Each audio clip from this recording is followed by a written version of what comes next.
নবীর চাইতে 15 বছরের বড় খাদিজা।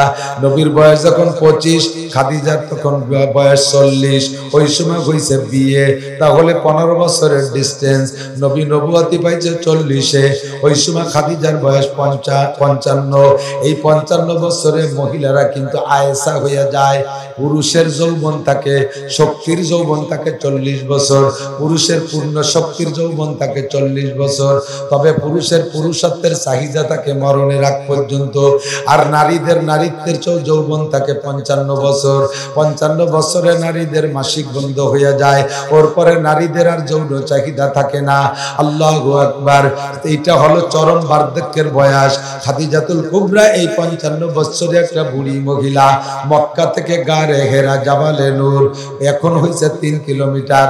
ওই সময় ছোট ছোট টিলা পাহাড় টপকায় টপকায় যাইতা 8-10 কিলোমিটার হয়ে যাইত। প্রত্যেক দিন সকালে একবার আর সন্ধ্যায় একবার, সকালে একবার আর বিকেলে একবার, 2 বেলা নবী পাককে ওই জায়গা যাইয়া খানা খাওয়ায় আসছেন। এখন তো জাবালে নূরে তাক তাক বানাই দেশে সিঁড়ি, আর খাদিজার জন্য কোনো সিঁড়ি ছিল না। ওই পাহাড়ের উপরে বুড়ি মহিলা কিভাবে খাবার নিয়ে উঠে যাইতেন, ওখানে যাইয়া গারে হেরার মধ্যে নবী পাককে খানা খাওয়াইতেন। কথা এসে গেলে বলা লাগে, বৃদ্ধা মা এইভাবে বাপকে খানা খাওয়াইছে দেখেছেন ফাতেমা।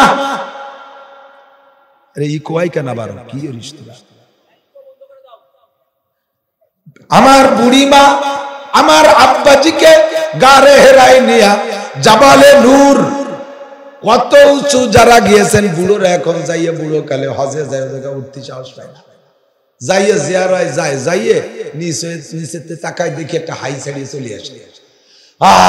সময় মতো আসিনি হলো না কপালে। আল্লাহ আমার সময় মতো নেছে। আমার বয়স এখন 53। আমি 13 সালে গেছি, 13 সালে গেছি। নবী যে বয়সে নবুয়তি পাইছে 40 বছরে, আমি 40তম বছরেই হজ করতে গেছি। আলহামদুলিল্লাহ। আমি ওই গারে ঘেরার মধ্যে ঢুকছি। আমি তো পাতলা মানুষ, আমার সাথে একটু স্বাস্থ্য ভালো 2 জন গেছিল। আমি একে দড়ি ওকে পিছে ফেলাই দিছি অর্ধেক।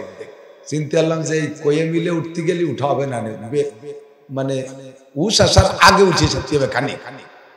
একে দৌড়ি অর্ধেক পথ উঠে চলে গেছি। সাউন্ড দাও, আবার সাউন্ড কম দিলে কেন? এই সাউন্ড কমে গেছে। অর্ধেক উঠে গেছি, তারপরে ধীরে ধীরে উঠছি। এরপর আমার লাগছে 45 মিনিট, 1.5 ঘন্টা। সোজা পথে হাঁটলে 3 কিলোমিটার হাঁটা যায়, তাই না? তো এই পথ উঠে যাইয়া সেখানে ঢুকছি। আলহামদুলিল্লাহ। একেবারে মক্কায় ফজর পড়ে যাইয়া ওখানে গেছি।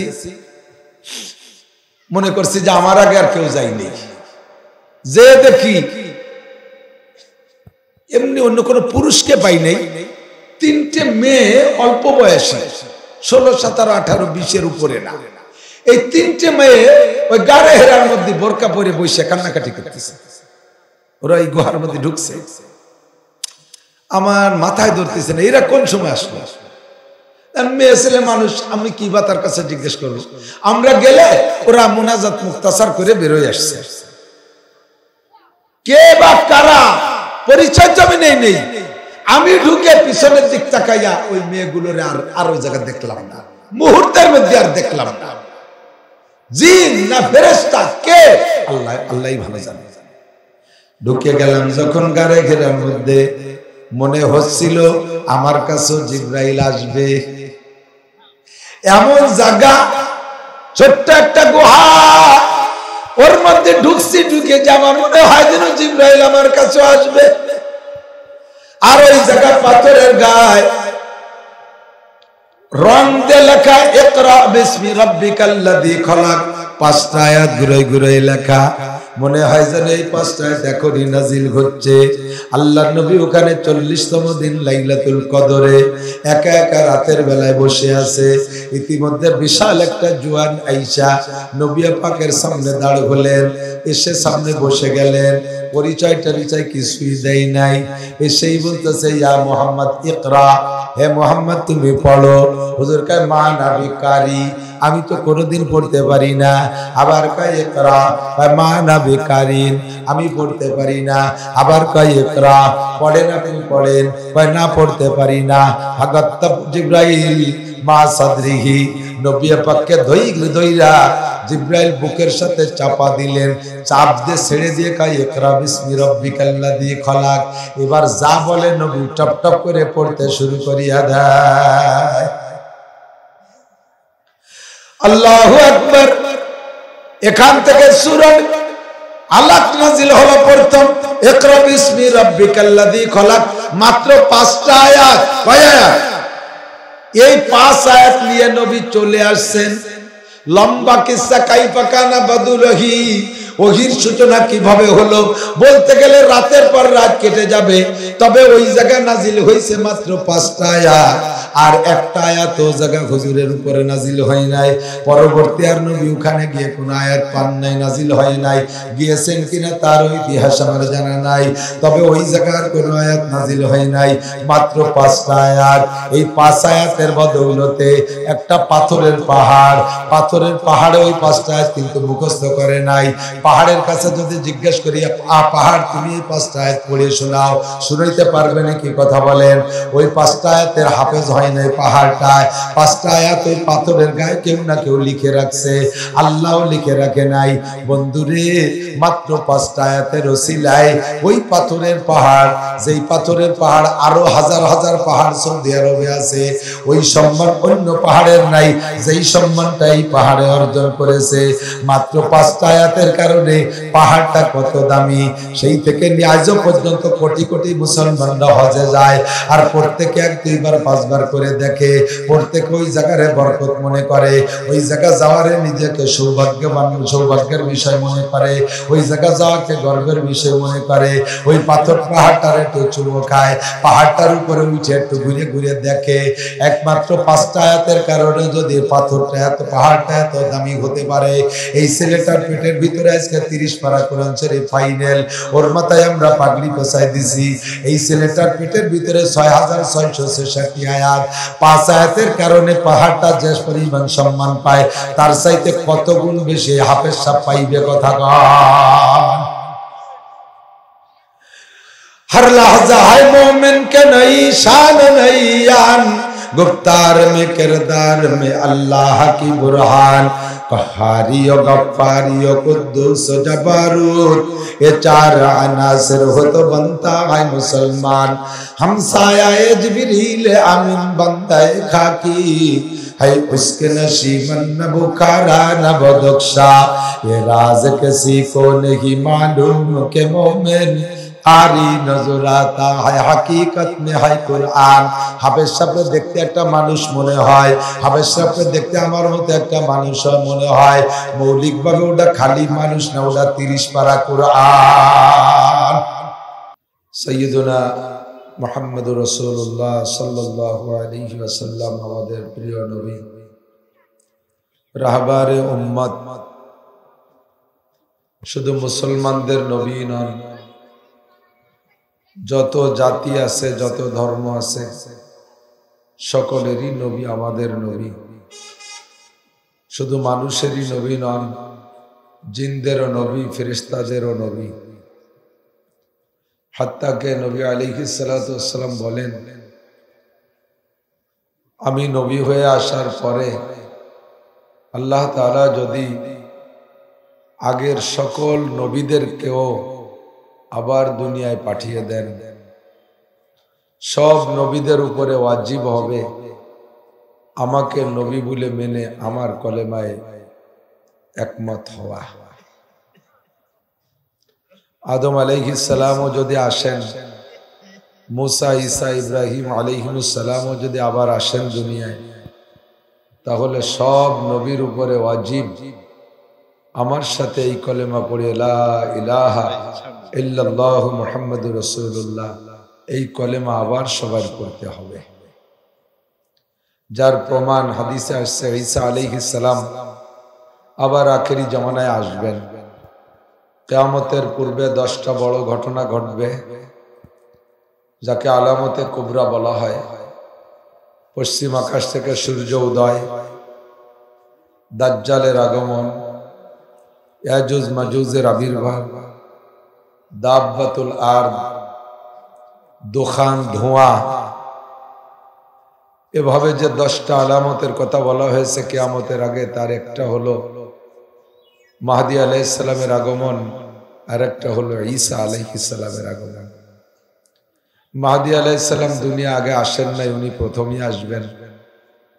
মায়ের গর্ভে পেট বাপের ঔরসের মাধ্যমে আসবেন। উনি নবীর উম্মত হবেন, এর মধ্যে তো কোনো সন্দেহ নেই। কিন্তু ঈসা আলাইহিস সালাম আসবেন সরাসরি আসমান থেকে, আল্লাহ পাক উনাকে পাঠিয়ে দিবেন। আর এসেই আমাদের নবীর কলেমা পড়েই আমাদের মতো উম্মত হইয়া উম্মতের ভিতরে কাজ করবেন। ঈসা আলাইহিস সালাম আল্লাহ পাকের কাছে এটা দরখাস্ত করে কবুল করাই নিছিলেন। একদা ঈসা আলাইহিস সালাম একটা পাহাড়ের পাদদেশে দেখতেছিলেন খুব সাদা একটা পাথর, খুব বেশি সাদা। তো ঈসা আলাইহিস সালাম ওই পাথরটা দেখে, উনি জিন্দেগিতে যত সাদা দেখেছেন তার মধ্যে এটাকে একটু ব্যতিক্রম সাদা দেখতেছেন। আশ্চর্য হয়ে বললেন, সুবহানাল্লাহ, কাইফা বিয়াস, আল্লাহ এ কেমন সাদা, এমন সাদা তো দেখিনি। আল্লাহ তাআলা জিজ্ঞেস করলেন, ইয়া ঈসা আতারা আজাবা মিনহু, এর সে আশ্চর্য কিছু দেখতে চাও?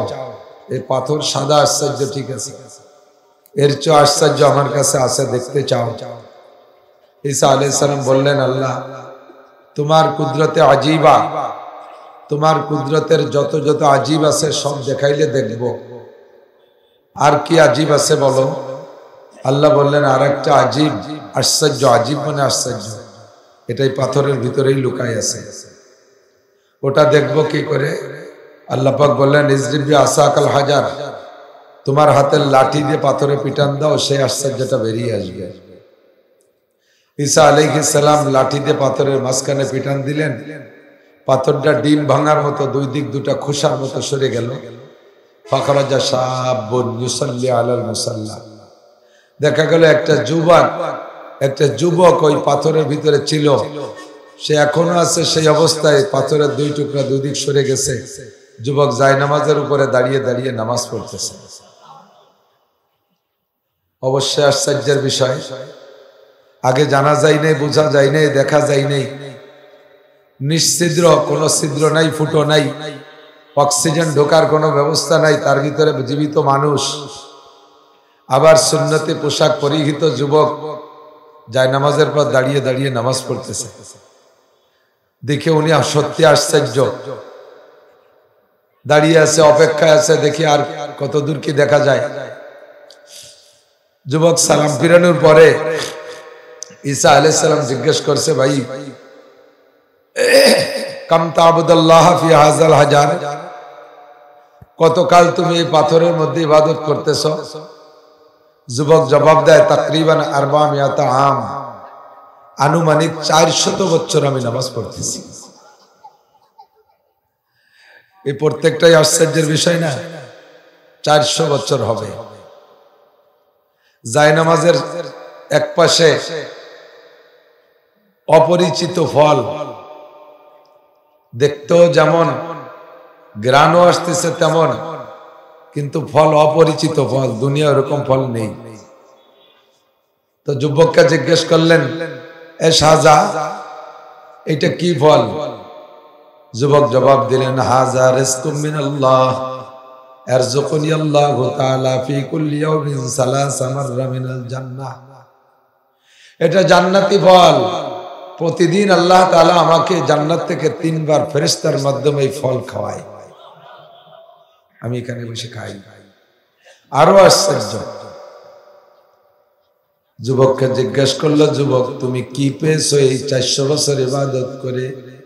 এর মধ্যে তুমি আবদ্ধ হলে কিভাবে, পাথরে আটকে গেলে কিভাবে?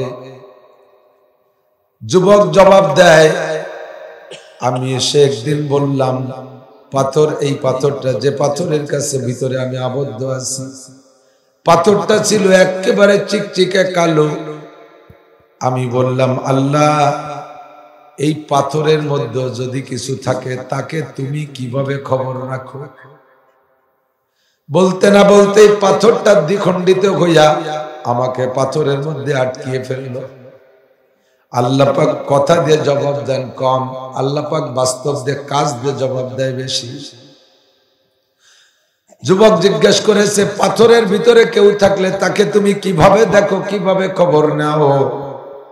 জানতে চাইলে আল্লাহ যুবককেই পাথরের মধ্যে আটকিয়ে ফেলেছে। এবার পাথরটা ছিল চরম কালো।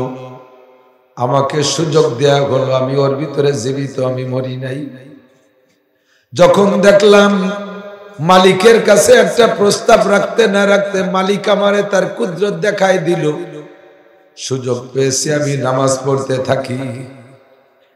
শুরু করলাম নামাজ, নামাজ পড়ি, জিকির করি, ফিকির করি, ওক্ত মতো খাবার পাই। আমার আল্লাহ তার কুদরত দেখায় দিচ্ছে। এই পাথরটা ছিল কালো, ভিতরে আটকে যখন যাই বাহিরের কিছু আমি দেখি না। আমি ইবাদত করি আর ধীরে ধীরে পাথরটা একটু পরিষ্কার হয়। হইতে হইতে হইতে হইতে এমন পরিষ্কার, আমি ওই পাথরের মধ্যে থাইকা বাহিরের সব কিছু দেখি, যদিও বাহিরের লোকে আমারে না দেখে। ঈসা আলাইহিস সালাম আশ্চর্য হয়ে বললেন, আল্লাহ, এই যুবকের চাইতে ভালো ইবাদত করনেওয়ালা আবেদ যুবক তার আমি কোনোদিন দেখি নাই। বনি আদমের ভিতরে আদম সন্তানদের মধ্যে এই যুবকের চাইতে বেশি নেকিওয়ালা মানুষ কি অতিবাহিত হয়েছে? আর কি কিয়ামত পর্যন্ত এত বড় বুজুর্গ, এত বড় আবেদ আর এত বেশি নেকিওয়ালা মানুষ কি আসবে? তার ইবাদতের মধ্যে কোনো ভেজাল নাই। আমি জুব্ব পরি, আমি পাগড়ি পরি, আমি কোরআন তেলাওয়াত করি, আমি নামাজের মধ্যে বড় কণ্ঠ দিয়ে তেলাওয়াত করি, আমি সুন্দর ওয়াজ করি, প্রত্যেকটা কাজের উপরে আমার একটু একটু হালকা হালকা শিরিক এসে যায়। শিরিক কি? মানুষে প্রশংসা করবে, আজ দারুণ ওয়াজ করছে হুজুর, এইটুক কইলে আমি খুব খুশি, খুব খুশি লাগে, আজকে খুব ভালো ওয়াজ হয়েছে।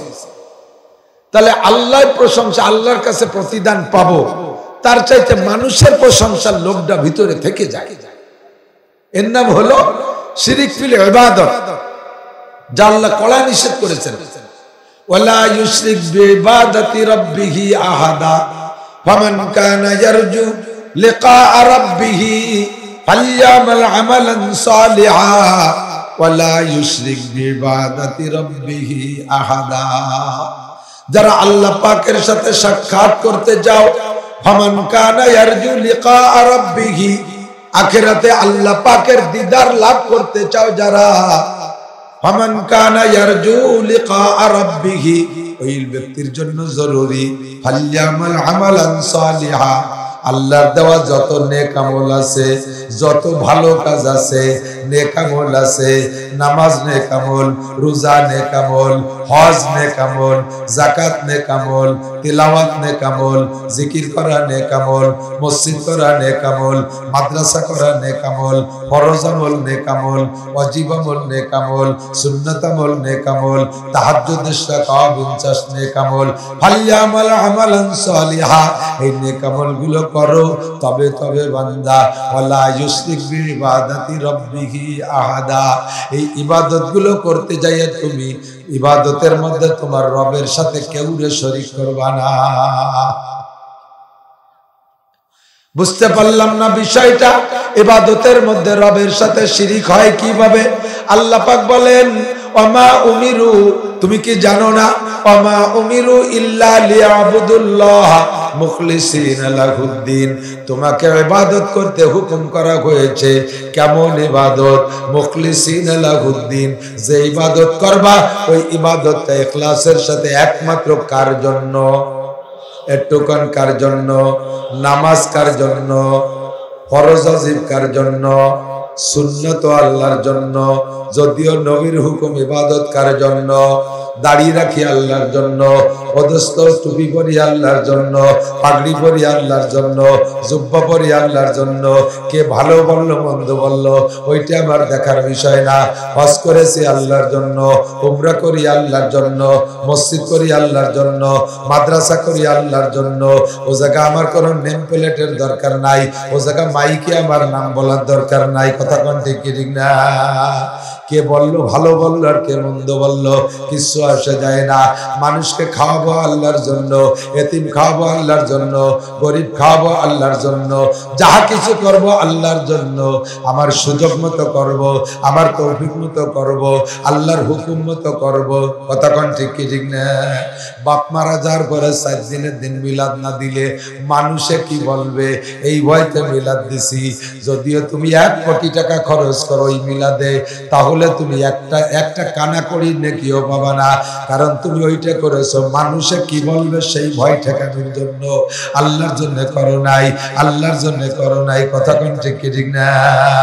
মাসে বছরে চিল্লা দাও কি জন্য? বা বুড়ো কালে চিল্লা না দিলে মানসি কি কবে? দাড়ি রাখছো কি জন্য? বা এই বয়সে দাড়ি না রাখলে মানসি কি কবে? এখন নামাজ পড়ো কি জন্য? এত বয়স হয়ে গেলে এখনো যদি নামাজ না পড়ি বউ ছেলে মেয়ে রাগারাগি করে, মানুষে কি বলবে এই জন্য নামাজ পড়ি। এই নামাজ ইবাদত বন্দেগী সবই তোমার হয়ে যাচ্ছে, কিন্তু তুমি নেকি পাবা না। এই ইবাদত গুলো আল্লাহর জন্য করো নাই, করছো তুমি মানুষের মুখ বন্ধ করার জন্য। এর নাম শিরিক ফিল ইবাদত। আল্লাহ ছাড়া প্রত্যেকটা ইবাদতের মধ্যে অন্য কাহারও প্রশংসা পাওয়ার লোভ করার নামই হলো শিরিক। রাস্তা করেছি দেখেছেন, কেমন ঈদগাহ করে দিছি দেখেছেন? আপনারা তো বলবেন না, নিজেরটা নিজেই বলা লাগে। আসেন না 5 লক্ষ টাকা দিয়ে হজ করে আসলাম, কাগজে নামটা লিখতে গিয়ে আলহাজ শব্দটা লিখতে পারলেন না, কয় টাকা লাগতো মিয়া? নিতেন আমার কাছ থেকে। তাহলে তুমি 5 লাখ টাকার হজ করছো আলহাজ কাগজে লেখানোর জন্য, আল্লাহর জন্য তুমি হজ করো নাই। এই হজ হয়ে গেছে শিরিক। এই হজের মধ্যে শিরিকের গন্ধ পাওয়া যায়। ও দোস্ত, মাইকি জোরে জোরে জিকির করো, কি দরকার? আল্লাহরে কি মাইকি না ডাকলি শোনে না আল্লাহ? আল্লাহর কান বয়রা হয়ে গেছে। আজান মাইকি দেই আল্লাহরে শুনানোর জন্য নয়, আজান মাইকি দেই দুনিয়ার মানুষের শুনানোর জন্য। কিন্তু জিকির করো আল্লাহকে, উদউ রাব্বাকুম তাদাররুআন ওয়া খুফিয়া, ডাকো তোমার রবকে কাইদা কাইদা গোপনে। খুফিয়া মানে গোপনে, এমন ভাবে ডাকো তোমার জিকিরের আওয়াজ যেন আরেকজনে ক্ষতি না করে, আরেকজনকে যেন ক্ষতি না করে। তোমার জিকির তুমি করবা, আল্লাহ শুনবে। তুমি আস্তে বলো জোরে বলো, আল্লাহ শোনে কি শোনে না? তুমি এত জোরে মাইক নিয়া জাপর সাইডের দল বল নিয়া সংগঠন করে খেচড়ি রান্না কইরা জিকির করতে হবে, এইটা তোমার শিখাইছে কোন চোর? সপ্তাহে 1 দিন হালকা করতে হবে, মাসে 2 দিন হালকা করতে হবে, বছরে 2 দিন ঘন করতে হবে, মাঝে মাঝে হালকা মাঝে মাঝে ঘন। এই ফাইজলামি শিখাইছে কোন সূরা? জিকির করবা যার যার জিকির সেই সেই। যত গোপনে হবে ইবাদত, নফল ইবাদত, তত বেশি নেকি বেশি হয়। ওই যুবক 400 বছর ইবাদত করছে, তার পাগড়ি কেউ দেখে নাই, তার তিলাওয়াত কেউ শোনে নাই, তার সিজদা কেউ দেখে নাই। দুনিয়ার কোন মানুষের প্রশংসার লোভ ওর ইবাদতের মধ্যে ঢোকে নাই। এই জন্য ওর ইবাদত হয়েছে 100% পিওর। ঈসা আলাইহিস সালাম তাই আশ্চর্য হয়ে বলেন, আল্লাহ এই যুবকের ইবাদতের মতো এত ভালো ইবাদতওয়ালা কি আর জগতে আছে, আর কি আসবে? এত বেশি নেকিওয়ালা তো আমার মনে হয় না যে আর কেউ হবে। সঙ্গে সঙ্গে আল্লাহ জবাব দেয়, ঈসা তোমাকে আজকে আশ্চর্য দেখানোর শুরু করেছি। তুমি যেগুলো দেখেছো শুনেছো এতে তো আশ্চর্য হইছো। জি আল্লাহ আশ্চর্য দেখেছি। অবশেষে যে আশ্চর্যের কথা জিজ্ঞেস করছো সেটা একবার শুনে নাও। এই যুবকের 400 বছরের ইবাদতের চাইতেও বেশি নেকিওয়ালা বান্দা আমার হবে। ও আল্লাহ তারা কারা? আল্লাহ পাক জবাব দিলেন, আমার আখেরি নবী মুহাম্মদ রাসূলুল্লাহ সাল্লাল্লাহু আলাইহি ওয়াসাল্লামের উম্মত, আমার আখেরি নবীর উম্মত। ও যদি কৃষক হয়, ও যত বড় মূর্খ হোক না কেন, ও ভ্যান চালানে রিক্সা চালানে হোক, ও মাছ বেচা জেলে হোক, সাধারণ কোন নরমাল কর্মচারী হোক, সমাজের নিতান্ত একজন অযোগ্য অগ্রহণযোগ্য মানুষ হোক, ও যদি সবে কদরে একটা রাত ইবাদত করে, এই যুবকের 400 বছর ইবাদতের চাইতে তাকে বেশি নেকি দেয়া হবে। ঈসা আলাইহিস সালাম আর সহ্য করতে পারে নাই, বলেই বেলাইছে রব্বি আতাজআলুনি উম্মাতা যালিকান নবী। ও আল্লাহ, তাহলে আমার একটু সেই নবীর উম্মত বানানো যায়, আমি একটু সেই নবীর উম্মত হব। আল্লাহ পাক বললেন, ঈসা জাআলতুকা নাবিয়্যান ওয়া রাসূলা ওয়া কাল্লামাল্লাহ, আর তোমাকে আল্লাহ কথা বলাইছে ওয়া আনতা ইবনু সালাসা আইয়াম, দেখো যখন তুমি 3 দিনের ছেলে, 3 দিন তোমার বয়স, ওই সময় তুমি দুলনার মধ্যে দুল খাইতেছিলে, ওই সময় তোমার জবান খুলে দিছি, তুমি ছাড়া তোমার আগে এই বয়সে কেউ কথা বলে নাই, তোমারে 3 দিন বয়সে নবুয়তি দিয়েছি, 3 দিন বয়সে ইনজিল কিতাব দিয়েছি, শ্রেষ্ঠ 4 রাসূলের 1 রাসূল বানাইছি, তাতেও তোমার পরাণ বলল না, মন সারে না, তুমি এবার আখেরি নবীর উম্মত হইতে চাও। ঈসা আলাইহিস সালাম বলেন, আল্লাহ আলহামদুলিল্লাহ কদ ওয়াজাদনা মা আতাইতানা, তুমি আমারে যা দিয়েছো সবই পেয়েছি, অসংখ্য শুকর তোমার। তবে আল্লাহ, আমার ইনজিল কিতাবের মধ্যে কোনো জায়গায় লেখা নাই আমি এবং আমার উম্মত 1 রাকাত নামাজ পড়লে 2 রাকাতের সওয়াব দিবা, 1 রাত ইবাদত করলে 2 রাতের সওয়াব দিবা, একটা হরফ পড়লে 2 হরফের সওয়াব দিবা। এরকম ঘোষণা আমার ইনজিলের মধ্যে কোনো জায়গা নাই। 1 রাকাত নামাজে 1 রাকাতের সওয়াব পাবো, 1 রোজায় 1 রোজার সওয়াব পাবো। এভাবেই তুমি আমাকে আমার উম্মতকে দিয়েছো। তুমি এইমাত্র বললে আখেরি নবীর উম্মতের 1 রাতের ইবাদত এই যুবকের পরিচ্ছন্ন পরিষ্কার ইবাদতের 400 বছরের ইবাদতের চাইতে বেশি। এই ইবাদতের লোভে একটু সেই নবীর উম্মত হইতে চাই। আল্লাহ পাক বললেন, ফাতাকাব্বালতু দুআক। ও ঈসা, সেই নবীর উম্মতের দরখাস্ত আরো অনেক নবীরা করেছে, কাহারও দোয়া আমি কবুল করি নাই। জন্মসূত্রে তুমি এতিম, বাপ না থাকার নামই তো এতিম। কতক্ষণ তোমাকে আমি বাপ ছাড়া দুনিয়ায় পাঠাইছি, জন্মসূত্রে তোমার বাপ নাই, তুমি চরম এতিম। কাজেই তোমাকে তুমি আর এক এতিমের উম্মত হইতে চাইতেছো। তোমার দোয়া কবুল করলাম, সেই এতিম নবীর দোয়া। তোমার মোটেই বাপ নাই, আর সেই নবীর বাপ দুনিয়ায় নবী দুনিয়া আসার আগে বাপ চলে গেছে। 1 এতিমরে আর এক এতিমের উম্মত বানানোর জন্য আমি তোমার দোয়া কবুল করলাম। একটু কন্যা সুবহানাল্লাহ। ঈসা নবী আমাদের মতো উম্মত হয়ে আসবেন। কত অ্যাপ্লিকেশন কইরা, কত দরখাস্ত কইরা, কত বিনয়ের সাথে কান্নাকাটি কইরা এমন তাজা ঘটনাকে সামনে নিয়া ঈসা আলাইহিস সালাম আল্লাহ পাকের কাছে দরখাস্ত করে কবুল করাইছে। ও আমার বাংলাদেশের যুবক, মানাবুদ মুআতাকাজায় মানাবুদ, মানাবুদ মুআতাকাজায় মানাবুদ, লুৎফে তু না গুপ্তায়ে মামি শানুদ, আদমি আদাদাই বাজম মুসলমা করদাই, আয় খুদা কুরবা সওয়া মে হিসাব রেসা করদাই। তুমি কি একটু ভেবে দেখছো, তুমি কোনদিন কি এই নবীর উম্মতার আবেদন করেছো? ধর্মঘট করো নাই যে ওই নবীর উম্মত না বানাইলে দুনিয়ায় যাব না, হরতাল করো নাই রুহের জগতে শেষ নবীর উম্মত না বানাইলে দুনিয়ায় যাব না, ও জায়গা কোনো অ্যাপ্লিকেশন করো নাই, কোনো আবেদন করো নাই। এমনিতেই আমাকে তোমাকে আল্লাহ সে আখেরি নবীর উম্মত বানাই পাঠাইছে। শুকর আদায় করতে হবে কি হবে না? কপাল পড়ছে জনমের মতো মুসলমান। এই কদিও না ভাই, বিল্ডিং এর আওয়াজ তো চতুর্দিকে প্রতিধ্বনি হয়। সেই নবীর উম্মত হইতে পছন্দ করো না, ইহুদ নাসারার উম্মত হইতে তোমার ভালো লাগে। নবীর স্মরণ অনুসরণ তোমার ভালো লাগে না। ও বন্ধু, ইহুদ নাসারা তাদের কালচার, তাদের আচার আচরণ, তাদের আদর্শ, তাদের কর্মকাণ্ড, তাদের আনন্দ, তাদের বিনোদন, এইটা তোমার ভালো লাগে। নবীর হুকুমে কোন সুন্নতের পাবন্দি আমলে আনতে তোমার ভালো লাগে না। নবী বলেছেন যা করতে সেইটাই তোমার কষ্ট হয়। অথচ রাত 1টা থেকে 3টে পর্যন্ত দাঁড়ায় দাঁড়াইয়া টেলিভিশনের সামনে নেইমার আর মেসির তাহাজ্জুদে দাঁড়ায় থাকো। আস্তাগফিরুল্লাহ, আল্লাহু আকবার।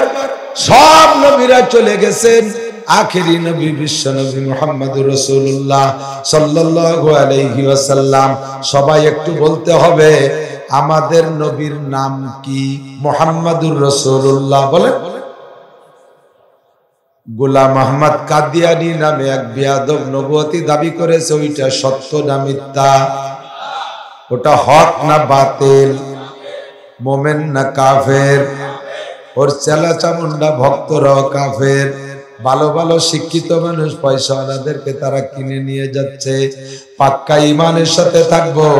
এই দুনিয়ার, গোটা দুনিয়ারও মালিক যদি আমাকে বানায় দেয় ইহুদিরা, আর যদি বলতে বলে বলো গোলাম আহমদ কাদিয়ানী নবী, তাও কি বলবেন? জোরে বলেন, বলবেন? শুধু তাই না, এমনকি ইয়াও যদি বলে যে তোমাকে জান্নাতুল ফেরদাউসের মালিক বানাই দেব, জান্নাতুল ফেরদাউসের মালিক বানাই দেব, শুধু বলবা গোলাম আহমদ কাদিয়ানী আমাদের নবী, তাও আমি বলতে রাজি না। কথা কোন ঠিক না? আমি জান্নাতের বিনিময়ে আমার নবীরে ছাড়তে রাজি না, দুনিয়ার বিনিময়ে তো ছাড়তেই রাজি না। আমার নবী বিশ্ব নবী মুহাম্মদুর রাসূলুল্লাহ সাল্লাল্লাহু আলাইহি ওয়াসাল্লাম আমাদের রাহবার, আমাদের পথ প্রদর্শক। আগের যত নবী রাসূল ছিলেন সকলেই সত্য নবী, তবে প্রত্যেকের টাইম শেষ হয়ে গেছে, প্রত্যেকের মেয়াদ শেষ হয়ে গেছে, প্রত্যেকের ডেট ফেল হয়ে গেছে। কথা কোন ঠিক কিনা? মাল ভালো, মাল ভালো, তবে যদি ডেট ফেল হয়ে যায় ওই মাল গ্রহণ করা যায় না।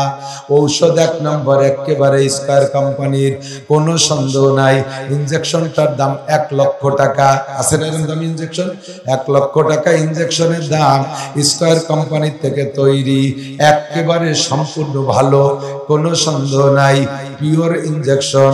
ওর মেয়াদ হলো 2022 সালের 31শে ডিসেম্বর পর্যন্ত। কিন্তু ওই ইনজেকশনটা যদি আপনি 2023 সালের জানুয়ারিতে কিনতে যান, তাহলে কি কিনবেন নাকি?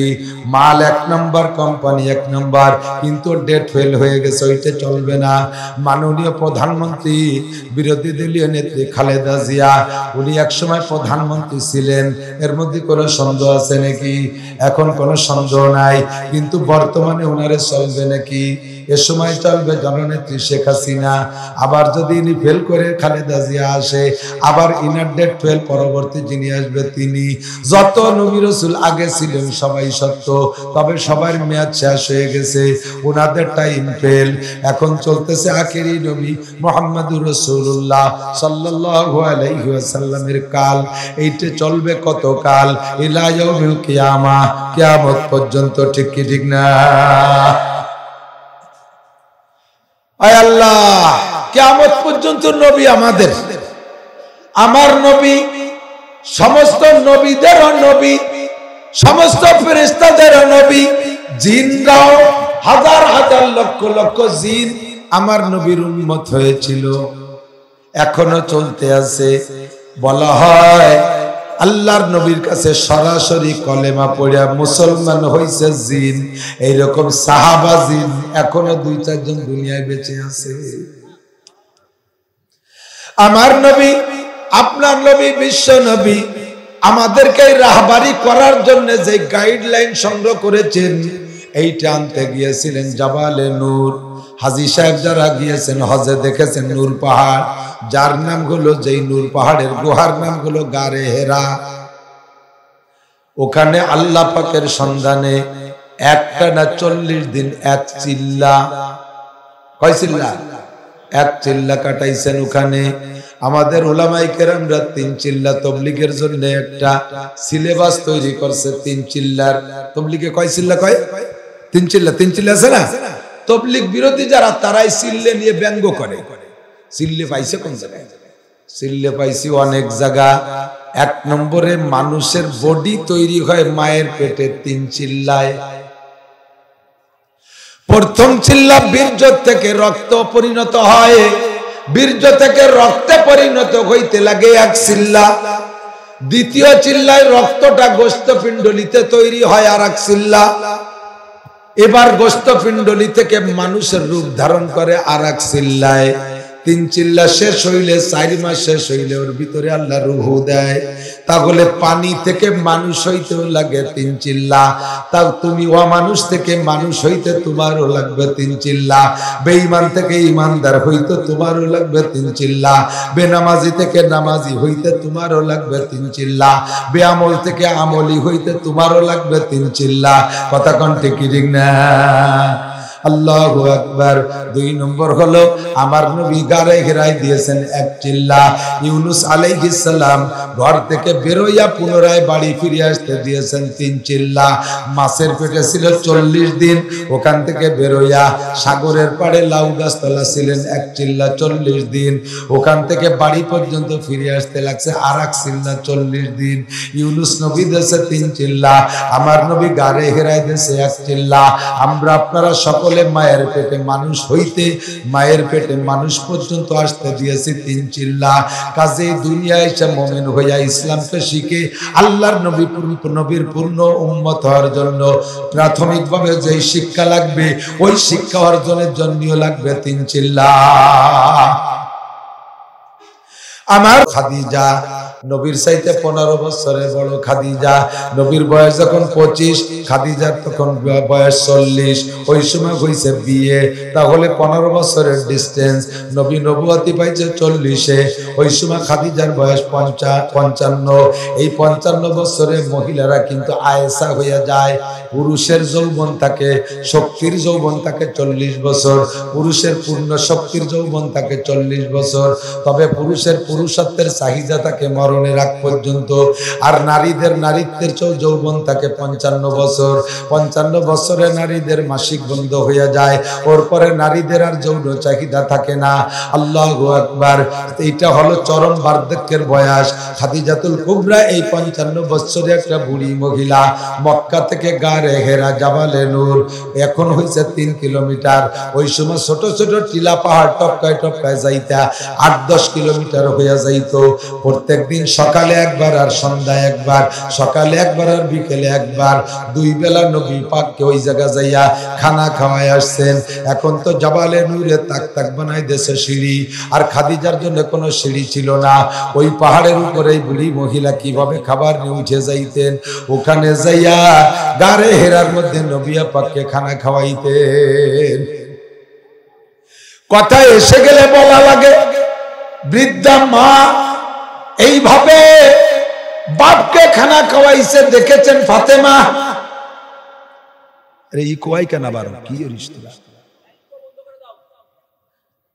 আমার বুড়ি মা আমার আব্বাজিকে গারে হেরাই নিয়া জাবালে নূর, কত উঁচু যারা গিয়েছেন বুড়োরা এখন যাইয়ে বুড়ো কালে হজে যায় উঠতে সাহস পায় না, যাইয়ে জিয়ারায় যায়, যাইয়ে নিচে তাকায় দেখি একটা হাই ছাড়িয়ে চলে আসে। সময় মতো আসি নেই হলো না কপালে। আল্লাহ আমার সময় মতো নেছে। আমার বয়স এখন 53। আমি 13 সালে গেছি, 13 সালে গেছি। নবী যে বয়সে নবুয়তি পাইছে 40 বছরে, আমি 40তম বছরেই হজ করতে গেছি। আলহামদুলিল্লাহ। আমি ওই গারে ঘেরার মধ্যে ঢুকছি। আমি তো পাতলা মানুষ, আমার সাথে একটু স্বাস্থ্য ভালো 2 জন গেছিল। আমি একে দড়ি ওকে পিছিয়ে ফেলাই দিছি অর্ধেক। চিন্তা করলাম যে এই কয়ে মিলে উঠতে গেলে উঠা হবে না, মানে উস আসার আগে উঠে যেতে হবে খানি। একে দৌড়ি অর্ধেক পথ উঠে চলে গেছি। সাউন্ড দাও, আবার সাউন্ড কম দিলে কেন? এই সাউন্ড কমে গেছে। অর্ধেক উঠে গেছি, তারপরে ধীরে ধীরে উঠছি। এরপর আমার লাগছে 45 মিনিট, 1.5 ঘন্টা। সোজা পথে হাঁটলে 3 কিলোমিটার হাঁটা যায়, তাই না? তো এই পথ উঠে যাইয়া সেখানে ঢুকছি। আলহামদুলিল্লাহ। একেবারে মক্কায় ফজর পড়ে যাইয়া ওখানে গেছি। মনে করছি যে আমার আগে আর কেউ যায়নি। যে দেখি এমনি অন্য কোনো পুরুষকে পাই নাই। 3টে মেয়ে অল্প বয়সে, 16, 17, 18, 20-এর উপরে না। এই 3টে মেয়ে ওই গাড়ে হেরার মধ্যে বোরকা পরে বসে কান্নাকাটি করতেছে। ওরা এই গুহার মধ্যে ঢুকছে, আমার মাথায় ধরতেছে না এরা কোন সময় আসলো। মেয়ে ছেলে মানুষ, আমি কি বা তার কাছে জিজ্ঞেস করবো। আমরা গেলে ওরা মুনাজাত মুক্তাসার করে বেরোয় আসছে। কে বা কারা পরিচয় জমি নেই। আমি ঢুকে পিছনের দিক তাকাইয়া ওই মেয়েগুলোর আর ওই জায়গা দেখলাম না, মুহূর্তের মধ্যে আর দেখলাম না। জিন না ফেরেশতা কে, আল্লাহই ভালো জানে। ঢুকে গেলাম যখন গাড়ে ঘেরার মধ্যে, মনে হচ্ছিল আমার কাছেও জিবরাইল আসবে। এমন জায়গা, ছোট্ট একটা গুহা, ওর মধ্যে ঢুকছি, ঢুকে যে আমার মনে হয় যেন জিবরাইল আমার কাছে আসবে। আর ওই জায়গা পাথরের গায়ে রং দিয়ে লেখা ইকরা বিসমি রাব্বিকাল্লাযী খলাক, 5টা আয়াত ঘুরে ঘুরে লেখা। মনে হয় যেন এই 5টা আয়াত এখনই নাজিল হচ্ছে। আল্লাহর নবী ওখানে 40তম দিন লাইলাতুল কদরে একা একা রাতের বেলায় বসে আছে। ইতিমধ্যে বিশাল একটা জোয়ান আইসা নবী পাকের সামনে দাঁড় হলেন, এসে সামনে বসে গেলেন। পরিচয় টরিচয় কিছুই দেয় নাই, এসেই বলতেছে ইয়া মুহাম্মদ ইকরা, হে মুহাম্মদ তুমি পড়ো। হুজুর কয় মা নাবি কারি, আমি তো কোনোদিন পড়তে পারি না। আবার কয় ইকরা, মা নাবি কারিন, আমি পড়তে পারি না। আবার কয় ইকরা, পড়েন আপনি পড়েন, কয় না পড়তে পারি না। হাগাত্তাব জিবরাইল মা সাদরিহি, নবী পাককে ধইরা জিবরাইল বুকের সাথে চাপা দিলেন, চাপ দিয়ে ছেড়ে দিয়ে কয় ইকরা বিসমি রাব্বিকাল্লাযী খলাক। এবার যা বলে নবী টপ টপ করে পড়তে শুরু করিয়া দেয়। আল্লাহু আকবার। এখান থেকে সূরা আলাক নাজিল হলো প্রথম, ইকরা বিসমি রাব্বিকাল্লাযী খলাক, মাত্র 5টা আয়াত। কয় আয়াত? এই 5 আয়াত নিয়ে নবী চলে আসছেন। লম্বা কিসসা, কাইফা কানা বাদুলহি, ওহির সূচনা কিভাবে হলো বলতে গেলে রাতের পর রাত কেটে যাবে। তবে ওই জায়গা নাজিল হয়েছে মাত্র 5টা আয়াত, আর একটা আয়াত ও জায়গা হুজুরের উপরে নাজিল হয় নাই। পরবর্তী আর নবী ওখানে গিয়ে কোন আয়াত পান নাই, নাজিল হয় নাই। গিয়েছেন কিনা তার ইতিহাস আমার জানা নাই, তবে ওই জায়গার কোন আয়াত নাজিল হয় নাই, মাত্র 5টা আয়াত। এই 5 আয়াতের বদৌলতে একটা পাথরের পাহাড়, পাথরের পাহাড়ে ওই 5টা আয়াত কিন্তু মুখস্থ করে নাই। পাহাড়ের কাছে যদি জিজ্ঞেস করি পাহাড় তুমি এই 5টা আয়াত পড়ে শোনাও, শুনাইতে পারবে নাকি? কথা বলেন। ওই 5টা আয়াতের হাফেজ হয় নাই পাহাড়টায়। 5টা আয়াত ওই পাথরের গায়ে কেউ না কেউ লিখে রাখছে, আল্লাহও লিখে রাখে নাই। বন্ধুরে, মাত্র 5টা আয়াতের ওসিলায় ওই পাথরের পাহাড়, যেই পাথরের পাহাড় আরো হাজার হাজার পাহাড় সৌদি আরবে আছে, ওই সম্মান অন্য পাহাড়ের নাই, যেই সম্মানটা এই পাহাড়ে অর্জন করেছে মাত্র 5টা আয়াতের কারণে। পাহাড়টা কত দামি, সেই থেকে আজও পর্যন্ত কোটি কোটি মুসলমানরা হজে যায়, আর প্রত্যেকে 1, 2 বার 5 বার করে দেখে।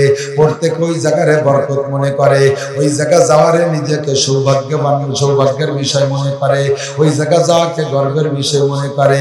ওই পাথর পাহাড়টার একটু চুমো খায়, পাহাড়টার উপরে উঠে একটু ঘুরে ঘুরে দেখে। একমাত্র 5টা আয়াতের কারণে যদি পাথরটা এত, পাহাড়টা এত দামি হতে পারে। এই ছেলেটার পেটের ভিতরে আজকে 30 পারা কোরআন শরীফ ফাইনাল, ওর মাথায় আমরা পাগড়ি পেঁচাই দিছি। এই ছেলেটার পেটের ভিতরে 6666 আয়াত। 5 আয়াতের কারণে পাহাড়টা যে পরিমাণ সম্মান পায়, তার চাইতে কত গুণ বেশি হাফেজ সাহেব পাইবে। কথা কয় हर लहजा है मोमिन के नई शान नई यान, गुफ्तार में किरदार में अल्लाह की बुरहान, कहारियो गफ्फारियो कुद्दूस जबारूत, ये 4 अनासर हो तो बनता है मुसलमान। हमसाया जिब्रील आमीन बंदा खाकी है, उसके नशीबन न बुखारा न बदख्शा, ये राज किसी को नहीं मालूम के मोमिन आरी नजर आता है हकीकत में है कुरान। হাফেজ সাহেবকে দেখতে একটা মানুষ মনে হয়, হাফেজ সাহেবকে দেখতে আমার মতো একটা মানুষ মনে হয়, মৌলিকভাবে ওটা খালি মানুষ না, ওটা 30 পারা কোরআন। পাঁচ আয়াতের কারণে যদি গারে হেরা জাবালে নূর এত দামি হইতে পারে, তাহলে 30 পারা হাফেজ তার চাইতে হাজার হাজার লক্ষ কোটি গুণ বেশি দামি। কথা বলেন ঠিক কি ঠিক না? শরফুল মাকানে বিল মাকিন, 5টা আয়াত নাযিল হইছে মাত্র জাবালে নূরে, তার কারণে জাবালে নূর এত দামি হয়ে গেছে। ও বন্ধুরে, এখন এই জায়গাটায় কোরআন শরীফ প্রতিনিয়ত তিলাওয়াত হয়। যে জায়গা মাদ্রাসা আছে, বিশেষ করে হেফজখানা, এদিক হেফজখানা মাদ্রাসায় 24 ঘন্টা তিলাওয়াত হয়। কিছু কবেন না? কোন সুবহানাল্লাহ। না বিশ্বাস করতে পারেন নাই, প্রশ্ন রয়ে গেছে, সেই জন্যই সুবহানাল্লাহ কোন নাই। যে 24 ঘন্টা তিলাওয়াত হয়, তাই এরা খায় কখন আর ঘুমায় কখন আর পায়খানা করে কখন? এটা একটা কথা তো। পেশাব পায়খানা একদল পড়ে, একদল জরুরতে যায়। তিলাওয়াত হতেই আছে কেউ না কেউ। খাওয়ার সময় কেউ খায় কেউ পড়ে, তিলাওয়াত হতেই আছে বিরাম। ঘুমের সময় সবাই ঘুমায়, সে সময় কে তিলাওয়াত? হেফজখানার পাশে যাবেন, মাঝে মধ্যে দেখবেন, আমার বাড়ির কাছে তো মাদ্রাসা, আমার তো মাদ্রাসা আছে, মাহফিল ছেড়ে রাত 2টা 3টার সময় যাই, শেষ রাত্রিয়া কোনো ছাত্রদেরকে উস্তাদরা উঠায় নাই। ওই সময় যাইয়ে দেখি হেফজখানার জানালা হালকা ফাঁকা, ওই জানলার ফাঁক দিয়ে শুনি 1-2টা ছেলে পড়তেছে, 1-2টা ছেলে পড়তেছে। মনের ভিতরে প্রথম সময় একটা অভিযোগ করতাম ওদের উপরে, যে সব ছেলে ঘুমোচ্ছে, তুই পড়ে পড়ে কেন ডিস্টার্ব করিস? জানলার ফাঁক দিয়ে উকি মারে দেখি যে পড়তেছে সেও সজাগ না, সেও ঘুমোই রইছে, ওই ঘুমের মধ্যে তিলাওয়াত করতেছে। সজাগ থাকতে যা পড়ে, ঘুমের মধ্যে তাই তিলাওয়াত করতেছে। সজাগ থাকতে যা করে, ঘুমের মধ্যেও তাই করে। সেদিনকে শুনলাম এক জায়গার খবর, রাত 3টের সময় আর্জেন্টিনার খেলা দেখে যে শুয়ে পড়ছে। আর্জেন্টিনা জিতে গেছে তো যে খেলায়, ওই খেলায় জিতার পক্ষে ছিল উনি। এবার আর্জেন্টিনার যখন গোল দেয়, তখন দর্শকরা তো বাংলাদেশে বলে গোল কইয়া চিল্লে ওঠে। ওর পরে যে ঘুমাই রয়েছে, ঘুমের মধ্যে গোল গোল কইয়া চিল্লে উঠছে। স্বপ্নে দেখতে যে আর্জেন্টিনা গোল আরেকটা দিয়ে দিচ্ছে। আর্জেন্টিনার গোল সজাগ থাকতে দেখা সমর্থন করে গোল কয়ে চিল্লে ওঠার স্বপ্ন, গোল কয়ে চিল্লাও। আমাকে কাজী সাহেব ছিল, কৃষক মানুষ, জমি আছে তো, কৃষি ক্ষেত খামারের ফসল বিক্রির পরে উনি হজ করে আসছে, বাড়ি এসে আবারও কৃষি ক্ষেত খামার করে। তো কৃষি ক্ষেত খামারে যে আসবাব, লাঙ্গল, তারপর ওই যে ধান একটু বড় হলে আসলা দেয়, আসলা কয় নাকি, নাংলিয়ে নাংলিয়ে নাংলিয়ে যে অনেক আলনা এরকম এরকম, এই সিজনে ওইটা ব্যবহার করে, আর আনসিজনে ঘরের মধ্যে থাকে। তো হাজি সাহেব খাটের পর শোয়া, উনার পায়ের কাছে নাংলিয়ে খাড়া করা। উনি স্বপ্নে দেখতেছে বল খেলতেছে, হাজি সাহেব নিজে বল খেলতেছে। তো বল খেলা স্বপ্নে দেখে দেশে লাথি, আর লাথি যে লাগছে নাইংলির আলের ভিতরে, পার এ পাশে ঢুকেও দায়িত্ব বের হয়ে গেছে। জাস্ট ওই সময় হাজি সাহেবের ঘরের চোরে সিং কেটে ঢুকে মালামাল নিয়ে কেবল দরজা খুলে রেডি হয়েছে বেরোবে, এর মধ্যে হাজি সাহেব স্বপ্নে বল খেলছে নাইংলির সাথে। উঠে দেশে পড়ছে চিল্লাইয়া, চোর মাল ফেলাই চলে গেছে। ওনার বল খেলা স্বপ্নের মধ্যে নাইংলের সাথে চোর দাওয়াই দেশে তাড়াইয়া। বলতে চাইছি, বাস্তবে যা করে মানুষ স্বপ্ন তা দেখে। হাফেজ সাহেবরা বাস্তবে তিলাওয়াত করে, স্বপ্নেও ঘুমের মধ্যে তিলাওয়াত করে, অবিরাম তারা তিলাওয়াত করে। যেই জায়গা আল্লাহ কুরআন তিলাওয়াত হয়, ওই জায়গা আরশে আজিম থেকে নূর নাজিল হয়।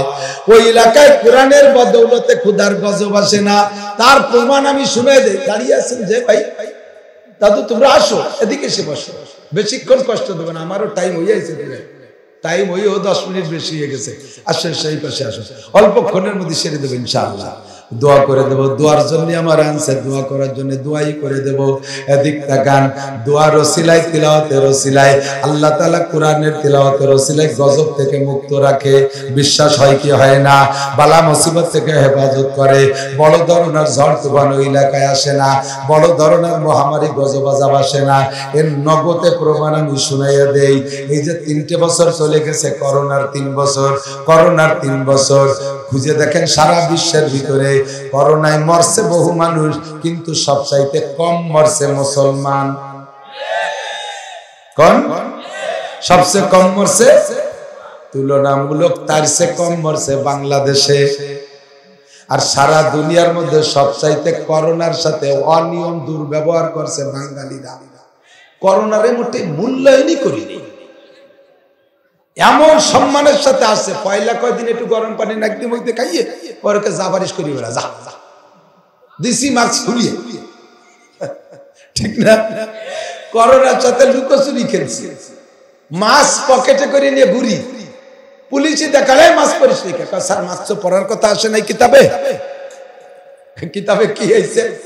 যে মাস্ক সাথে রাখা আবশ্যক, এই যে স্যার আছে, তুই আবার হবে। এই অনিয়ম করছি সবচাইতে বেশি আমরা বাঙালিরা, ঠিক? দুনিয়ায় সবচাইতে অল্প জায়গায় ঘনবসতি বাংলাদেশ, জায়গা কম মানুষ বেশি। এতটুক জায়গার ভিতরে 18 কোটি মানুষ, তার মধ্যে আবার রোহিঙ্গা এসে ঢুকছে 20-20 লাখ। অল্প জায়গার ভিতরে এত মানুষ, আবার তো আমরা নিয়ম কানুন মানি নাই। এরপর আল্লাহ তাআলা আমাদেরকে অন্য সব জাতির চাইতে কম মারছে। এর কারণ কি জানেন? দুনিয়ায় সব দেশের চাইতে জনসংখ্যা জরিপে তুলনামূলক বাংলাদেশে হাফেজে কুরআন বেশি। মানো আর না মানো কিছু আসে যায় না, বাইসি আছো শুকর আদায় করো। কারো সিলাই খাও রে বন্ধু, তারে তুমি চেনো না। হ্যাঁ, কারো সিলাই খাও বন্ধু, তাকে তুমি চেনো না। এই গজবার বালা মুসিবত থেকে বাঁচছো হাফেজে কুরআনদেরও সিলাই, তিলাওয়াত করনেওয়ালাদেরও সিলাই। যে দেশে যত বেশি কুরআনের তিলাওয়াত, ওই দেশে আল্লাহর গজব তত বেশি কম। আমাদের সরকার আমাদের ভয় দিচ্ছে আগামী বছর নাকি বাংলাদেশে দুর্ভিক্ষ আসবে।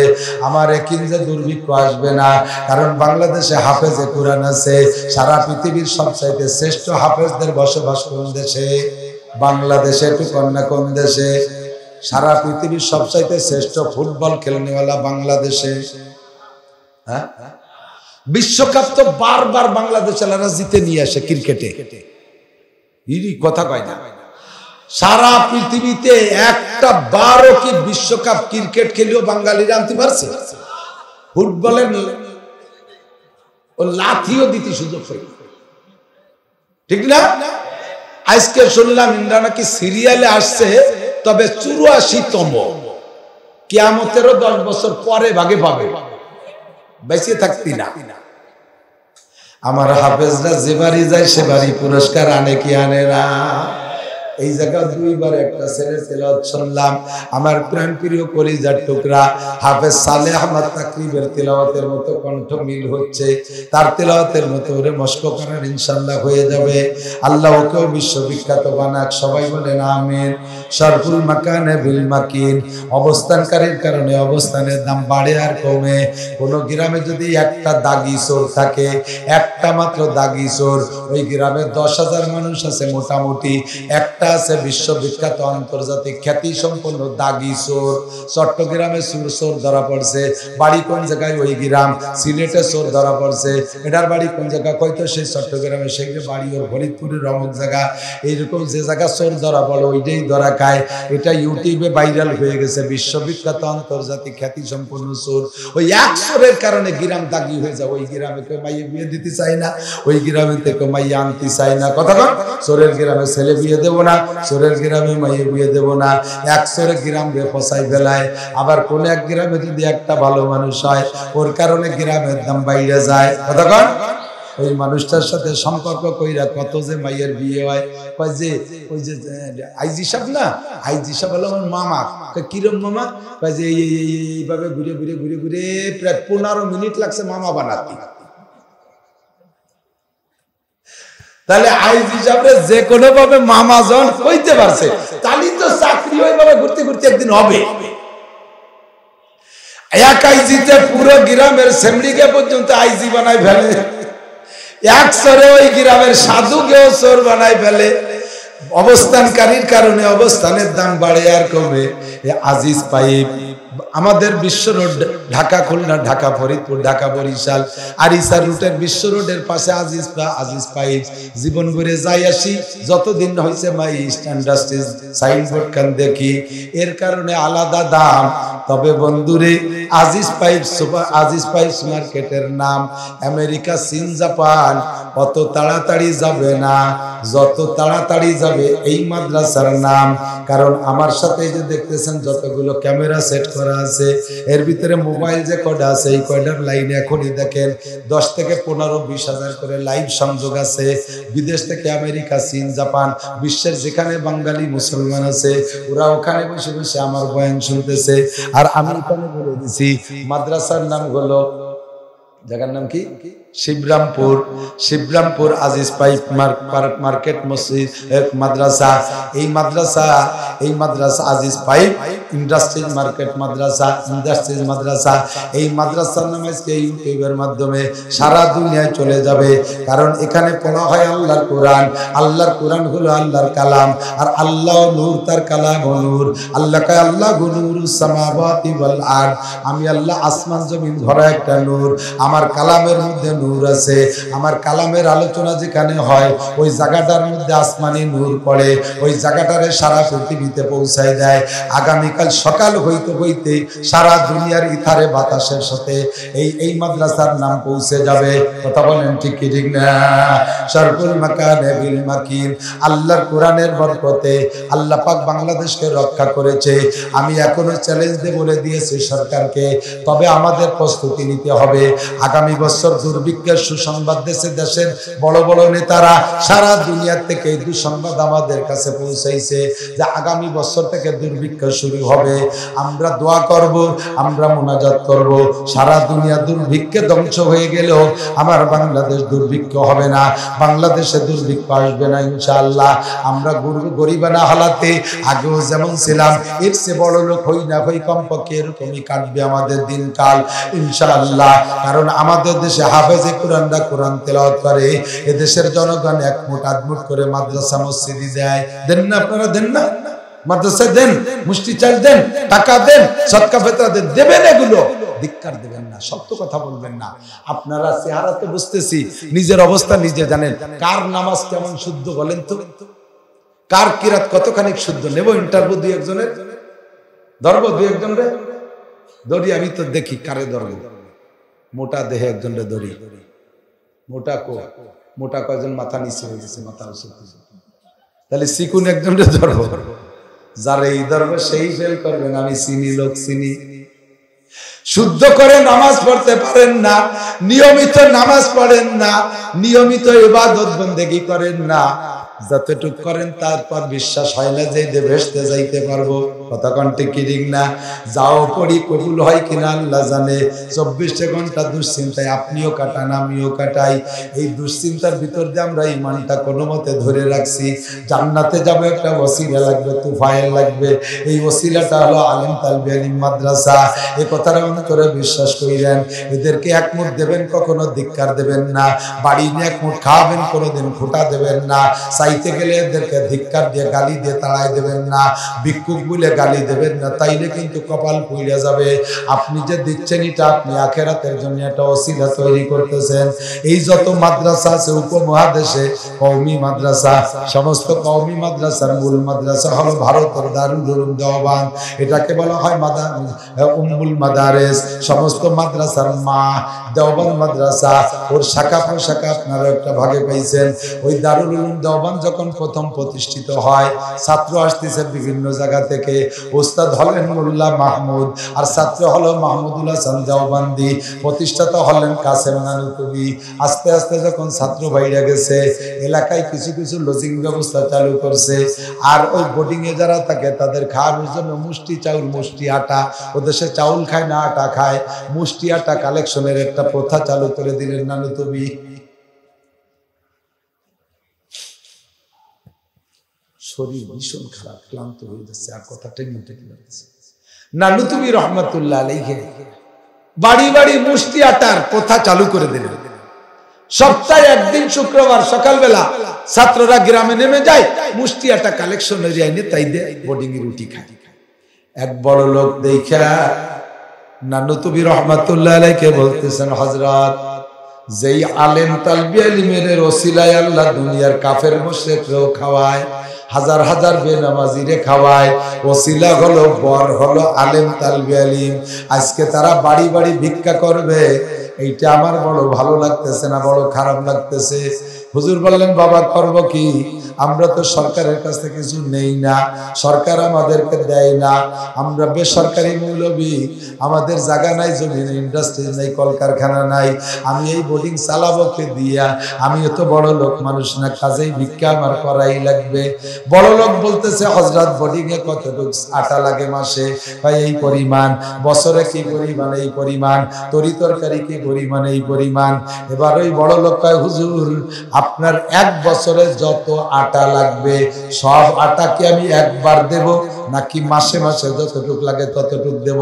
যেভাবে বলেন আমি প্রত্যেক মাসেরটা মাসে পৌঁছে দেব, প্রয়োজনে বছরেরটা বছরে দেব। আপনি ভিক্ষা পদ্ধতি বন্ধ করে দেন, কালেকশন বন্ধ করে দেন, এই ছেলেরা কালেকশন করতে যেতে পারবে না। কাসেম নানু তুমি বলে বাবা আল্লাহ তোমারে কবুল করুক, আল্লাহ তোমারে বদরি এবং আনসার সাহাবাদের সাথে জান্নাতি করে দিক, আল্লাহ তোমারে আরো বড় লোক বানাই দিক। এক গাদি দোয়া দিয়ে বলতেছে তোমার কথা আমি গ্রহণ করলাম, তবে রেজাল্ট দেব আগামীকাল। কালেকশন করব কি করব না এটা আগামীকাল বলবো। আমার একটা মিটিং আছে, ওই মিটিং এ উত্থাপন করব, ওখান থেকে যেটা রায় হয় সেইটা বলবো। বড় লোকরা বিদায় দিয়ে হুজুর মিটিং এ বসলেন। মিটিং করলেন মাদ্রাসার উস্তাদদেরকে নিয়ে না, এলাকার কমিটির কেউ নিয়ে না। মিটিং হলো হুজুরের ওই মহল্লায় একজন বুড়ি মহিলা ছিল। ওই বুড়ি মহিলা নিয়মিত মুষ্টি আটা দেয়। রাতের বেলা বুড়ির যে বলছে যে বুড়ি আল্লাহ পাক আমাদের কপাল খুলে দিয়েছে, তোমাদেরকে আল্লাহ বিপদ থেকে মুক্ত করছে। কয় বাবা কি খবর কি বলো? কয় এক বড় লোক আমাদের মাদ্রাসার সারা বছরে আটা দিয়ে দেবে, আর আমার ছাত্রদের মুষ্টি আটা কালেকশন করা লাগবে না। তোমরা যে মোট আটা রাখো এই বিরক্তি আর তোমাদের উপভোগ করা লাগবে না, ভোগ করা পোহানো লাগবে না। বুড়ি লম্বা একটা হাই ছেড়ে কয় কাসেম, কান্দেই দেশে বুড়ি, ও কাসেম তাহলে বেশ থেকে তুমি আর ওই বড় লোক আর তোমার হুজুররা যাবা, আমরা গরিব মানুষ কি ভেস্তে যাব না? আমরা মূর্খ মানুষ কি ভেস্তে যাব না? আমাদের ইবাদত বন্দেগী সঠিক হয় না, নামাজ কালাম তেমন পড়তে পারি না, আমরা যে গুনার সাগরের মধ্যে ডুবাইতেছি। এর মধ্যে এক মুঠ মুষ্টি আটা তোমার মেহমানকে খাওয়াইয়া একটু বেহেশতের আশা করতাম, তুমি তাও বন্ধ করে দিবা। তাহলে কি তোমার আশা, তোমার উদ্দেশ্য কি? তুমি বড় লোক রে আর হুজুরকে নিয়ে ভেস্তে যাবা, আমাদের মতো গ্রাম পাবলিক গরিবকে কি ভেস্তে যাইতে দিবা না? ঠিক আছে, যদি উদ্দেশ্য এরকম তাকে বড় লোক নিয়ে ভেস্তে যাবে। নানু তুমি কয় বুড়ি নিশ্চিন্তে থাকেন, যত বড় লোক মাদ্রাসায় আসো আমার মাদ্রাসার মুষ্টি আটা কালেকশন কিয়ামত পর্যন্ত চালু থাকবে। এ আমার ভাইরা, ভ্যান চালাও, রিক্সা চালাও, অটো চালাও, পাইপ ফ্যাক্টরিতে সামান্য কর্মচারী কাজ করো, ক্ষেত খামারে কিষান দাও, কামলা দাও, যাই ইনকাম করো ওর থেকে একটু মুষ্টি উঠে রাখবা, আল্লাহর রাসূলের মেহমানদের খেদমতে দিবা। কিয়ামতের ময়দানে আল্লাহর নবী বলেন মান করা আল কোরআন ফাস্তাযহারাহু ওয়া হাল্লা হালালাহু ওয়া হাররামা হারামাহু আদখালাহুল্লাহুল জান্নাহ ওয়া শাফাউ ফি আশরাতিন মিন আহলি বাইতিহি কুল্লুহুম কদ জাবাত লাহুন নার। আর একটা হাদিসের মধ্যে আছে আল্লাহর নবী বলেন ইসাফালুন নার ফায়ামুরু বিহিমুর রাজুলু মিন আহলিল জান্নাহ ফায়াকুলু ইয়া ফুলান আমা তারিফুনি আনাল্লাযী সাকাইতুকা শারবাতান ওয়া ক্বালা বা'দুহুম আনাল্লাযী ওয়াহাবতু লাকা উযুআ ফায়ুশফাউ লাহুম ফায়দখালুহুমুল জান্নাহ। আল্লাহর নবী বলেন একজন হাফেজে কোরআনকে আল্লাহ পাক সর্বনিম্ন তার গোষ্ঠীর 10 জন মানুষকে সুপারিশ করে জান্নাতে নেওয়ার সুযোগ করে দেবে। যেই 10 জনের জন্য জাহান্নাম ওয়াজিব হয়ে গেছে, এই 10 জন জাহান্নামে যাওয়ার আগেই ওই হাফেজের সুপারিশে জান্নাতে যাইবে। এরপরে হাফেজ সাহেব ডান হাতে আমলনামা পাইবে। হাফেজ সাহেবের সাথে যাদের সম্পর্ক, নেক সম্পর্ক, সুসম্পর্ক, বিভিন্নভাবে সম্পর্ক করেছেন, এই মানুষগুলোর সম্পর্কে হাফেজ সাহেব বলবে আল্লাহ তোমার ওয়াদা যদি ঠিক থাকে আমার একটা কথা মানতে হবে। আল্লাহ বলেন আমার ওয়াদা কি? আল্লাহ তুমি বলেছো ওয়ালাকুম ফিহা মা তাশতাহি আনফুসুকুম ওয়ালাকুম ফিহা মা তাদউন। জান্নাতীরা জান্নাতের সার্টিফিকেট ডান হাতে আমলনামা পাওয়ার পরে ওই ব্যক্তি আল্লাহকে মুখ দিয়ে যা বলবে আল্লাহ তাও দেবে, লোকটা মনে যা কল্পনা করবে তাও দেবে। আল্লাহ এইটা তোমার কোরআনের ওয়াদা। আল্লাহ কয় আমার ওয়াদা আমি খেলাপ করি না, বলো তোমার দাবি কি? আল্লাহ পাকের কাছে তখন ওই হাফেজ সাহেব আলেম সাহেব বলবে, আল্লাহ এই জাহান্নামে যত মানুষ আছে সমস্ত মানুষদেরকে আমি একবার দেখতে চাই। আল্লাহ পাক বলবেন, এ ফেরেশতারা আমার বান্দা যা দাবি করছে আমার মানতে হবে, উঠাই দাও ওই জাহান্নামে যত মুসলমান আছে, নামে মোমেন নামে মুসলমান, কামে কিছু না অন্যায় করে জাহান্নামে চলে গেছে, ওদেরকে উঠায় দুইটা কাতার করে দাও। এবার এই আলেমকে বলবে, হাফেজকে বলবে, ভিতর দিয়ে হাঁটো, ভিতর দিয়ে হাঁটো। উনি ভিতর দিয়ে হাঁটবেন আর উনার ডান হাতের আমলনামাটা এমন করে দেখাবে আর আপনাদেরকে ডেকে ডেকে বলবে, হাউ মুকরাউ কিতাবিয়া, হাউ মুকরাউ কিতাবিয়া, আসো দেখো আমার আমলনামা দেখো। নামাজে 100, রোজায় 100, হজে 100, যাকাতে 100, তিলাওয়াতে 100, হাদিসে 100, ফরজে 100, ওয়াজিবে 100, সব জায়গায় আমি 100 মার্ক পেয়েছি। উনি এইটা দেখাবেন আর চতুর্পাশ থেকে ডেকে ডেকে বলবে, আমা তারিফুনি আনাল্লাযী সাকাইতুকা শারবাতান, আমারে চেনেন নাকি হুজুর, আমি আপনারে পানি খাওয়াইছিলাম। ওয়াকালা বাযুহুম আনাল্লাযী ওয়াহাবতু লাকা ওযুয়া, আর একজন ডেকে বলবে, আমারে আপনারে ওযুর পানি দিয়েছিলাম। এইভাবে ডেকে ডেকে সুপারিশ চাইবে। আপনি এবার বলবেন, আল্লাহ অনেকে আমারে চেনে, অনেকে তো আবার আমি চিনি না, তারা তো আমারে চেনে, কি করি? আল্লাহ পাক বলবেন, বান্দা তুমি যারে চেনো তোমাকে যে চেনে, তুমি যাকে চেনো তোমাকে যে চেনে, উভয় সম্পর্কে সুপারিশ করো, তোমার সুপারিশ করবে সকলকে ক্ষমা করে দিয়া জান্নাতে দেওয়া হবে। কিছু পারি না, কমপক্ষে 10টা টাকা, 20টা টাকা, 50টা টাকা, বছরে 1 বস্তা চাউল, বছর শেষে 1 বস্তা চাউল, মাসে 5 কেজি চাউল, 5 কেজি ডাউল, 1 লিটার সয়াবিন তেল, এও কি কিনে দিতে পারবো না? কথা কন, এটা অনেক কিছু না, সব ইচ্ছার পর নির্ভর করে, সব ইচ্ছার পর। বড় লোকরা কোটি কোটি টাকা দিয়ে বেচতে চলে যাবে, আমরা গরিবরা দিতে পারবো না বড় করে, তাই বলে কি বেচতে আমরা যাব না?